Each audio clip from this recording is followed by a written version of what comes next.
நம்ம சூரியனை சுத்துறோம், நம்ம பூமி திடீர்னு மறைஞ்சிருச்சுன்னா சூரியனுக்கு ஏதாவது பிரச்சனை வருதா என்ன? இல்ல அதே மாதிரிதான் மூணும். நம்ம மூன் மறைஞ்சிருச்சுன்னா நமக்கு ஏதாச்சும் பிரச்சனை வருமா? கண்டிப்பா வரும்.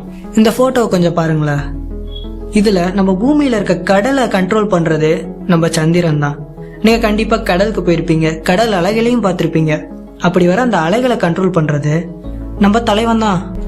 அது எப்படி கண்ட்ரோல் பண்ணுதுன்னா கிராவிட்டி தான்.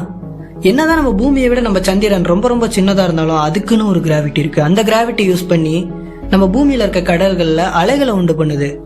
அப்படி இருக்க சூழ்நிலையில உடனே நம்ம சந்திரன் அங்க இருந்து மறைஞ்சதுன்னா மொத்த கடலோட ஈகோ சிஸ்டமே பாதிக்கப்படும். அலைகள் வரதே நின்றோம். இதனால முதல்ல பாதிக்கப்படுறது கடல் வாழ் உயிரினங்கள் தான். அது எப்படி? கடல் அலைகள் நின்று போனா கடல் வாழ் உயிரினத்துக்கு அப்படி என்ன ஆபத்து வந்துட போகுது? அது என்ன அலைகளையா சாப்பிடுது அப்படின்னு கேட்டீங்கன்னா சிம்பிளா சொல்றேன் பாருங்களேன். நம்ம ஒரு காலத்துல சூரியனை டைமை கால்குலேட் பண்றதுக்கு யூஸ் பண்ணிட்டு இருந்தோமா, அதே மாதிரிதான் கடல்ல இருக்க மீன்கள்லாம் அலைகளை டைமை கால்குலேட் பண்றதுக்கு யூஸ் பண்ணோம். அது மட்டும் இல்ல, அந்த அலைகளை இன்னும் ஏகப்பட்ட விஷயத்துக்கு அது யூஸ் பண்ணோம்.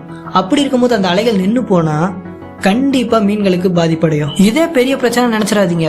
உண்மையான பிரச்சனை இப்பதான் ஸ்டார்ட் ஆக போகுது. நான் முன்ன சொன்னது மாதிரியே நம்ம சந்திரனுக்கு ஒரு கிராவிட்டி இருக்கு. அந்த கிராவிட்டினாலதான் நம்ம பூமியை கரெக்டான பொசிஷன்ல மெயின்டைன் ஆக வைக்குது. ஒருவேளை அந்த மூன் அங்க இல்லைன்னா இந்த போட்டோவை பாருங்களேன். நம்ம பூமி 23 டிகிரி சாஞ்சிருக்கு, யுரேனஸ் 97 டிகிரி சாஞ்சிருக்கு, வீனஸ் 177 டிகிரி சாஞ்சிருக்கு. அதே நம்ம மூணு அங்க இல்லைன்னா 23 டிகிரியா சாஞ்சிருக்க நம்ம எர்த்து 85 டிகிரி வரைக்கும் சாயறதுக்கு வாய்ப்பு இருக்கு. அது மிகப்பெரிய பிரச்சனையில கொண்டு போய் விட்டுரும்.